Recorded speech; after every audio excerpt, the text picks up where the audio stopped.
बाबांच्या पाय पड. अरे राहू दे बेटा, राहू दे. चला मामा, हॅपी दिवाळी. येतो आता आम्ही. जाऊ, दिवाळी चालू आहे, 2 दिवस राहिले असते.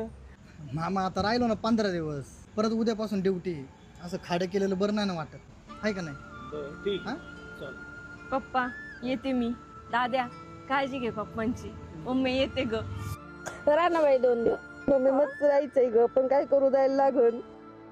जा बाई, ठेवा की 2 दिवस. मामी येऊ आता आम्ही परत. ते असते तर नाही मामी येऊ परत आम्ही. हे चल. वहिनी येते ग. हा. चला येतो. फोन करा. हा पोचल्यावर कळवतो. हा हा. चल बाई. पोचलो. हा झोपा आता, झोपा.